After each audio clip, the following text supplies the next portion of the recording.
It was just a regular day. I was driving home from work, thinking about everything I needed to get done over the weekend. The road was quiet, the sun was setting, and for a moment, everything felt peaceful. Then, out of nowhere, a car came speeding into my lane. I didn't even have time to think. I swerved, but it wasn't enough. There was a deafening crash, and then, nothing. When I opened my eyes, everything was different. I wasn't in my car anymore. I was floating above it, watching the wreckage from above. My car was crumpled like a tin can, and paramedics were working frantically to get me out. I could see my body, limp and lifeless, but I didn't feel fear or pain. Instead, I felt strangely peaceful, as though I were being held by something much bigger than myself. Then I noticed it, a light in the distance. It wasn't just a light. It was warm, inviting, and alive. It seemed to pull me toward it, and I didn't resist. As I moved closer, the world below me faded away. Suddenly, I was in a place more beautiful than anything I had ever imagined. The colors were vivid, brighter than anything on earth, and the air itself seemed to hum with harmony and love. I felt completely safe. It was as if all my worries and fears had melted away. That's when I saw him. Jesus stood before me, and I knew instantly who he was. I can't explain how I knew. I just did. His presence was overwhelming, but not in a frightening way. He was powerful, yet gentle. His eyes filled with a love so deep it felt like he could see every part of me, my joys, my fears, my failures, and love me anyway. I wanted to speak, but no words came out. He smiled and said, "You are here for a reason. There is something I must show you." Before I could ask what he meant, everything changed. The beauty around me disappeared, replaced by darkness. The air grew heavy, and I heard screams in the distance. I was in a place so terrifying that I wanted to run, but I couldn't.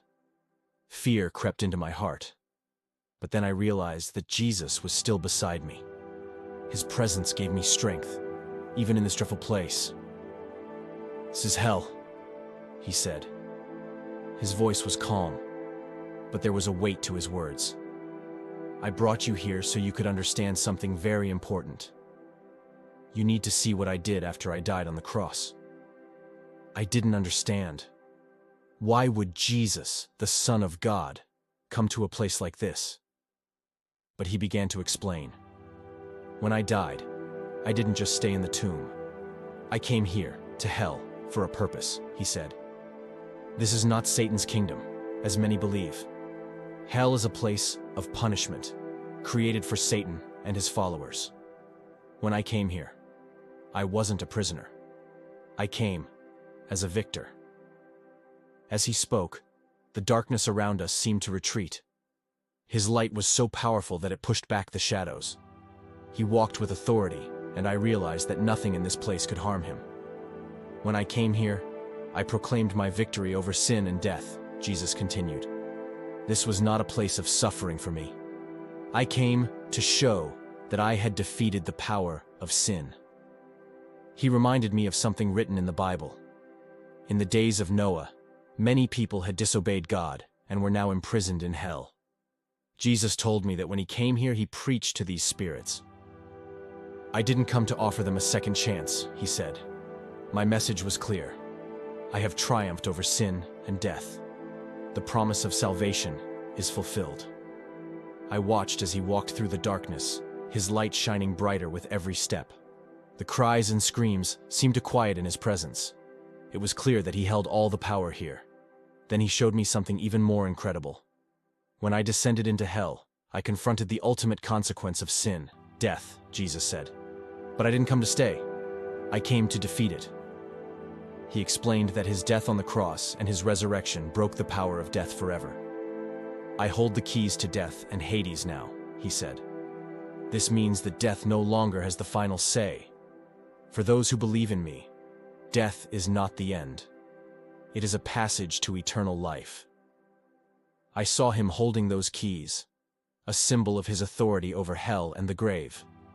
It was clear that nothing could stand against him. Then, Jesus showed me how his actions opened the gates of heaven. He explained that before his death and resurrection, even the righteous couldn't enter heaven because of sin. They were in a place of waiting. When I rose from the dead, I made a way for all who believe in me to enter heaven, he said. I led the faithful out of this place and brought them into the presence of God. I saw a vision of souls being led into the light, their long wait finally over. The joy on their faces was indescribable. Jesus had made it possible for them, and for all of us, to have eternal life with God. As I stood there, watching all of this unfold, I felt an overwhelming sense of gratitude. Jesus had done all of this for us. He had conquered sin, death, and hell itself, so that we could have hope and salvation. Then he turned to me and said, "You cannot stay here. Your time has not yet come. But you must tell others what you have seen. They need to know what I have done, so they can believe and be saved." I felt a pull, as though I were being drawn back to my body. The next thing I knew, I was opening my eyes in a hospital bed. My family was around me, their faces filled with relief and tears. The doctors called it a miracle that I had survived, but I knew it was more than that. I had been given a second chance, and I knew what I had to do. Since that day, I have dedicated my life to sharing what I experienced. I tell people about the love of Jesus and the incredible sacrifice he made for us. I tell them that hell is real, but so is his victory over it. Jesus didn't go to hell as a victim. He went as a conqueror.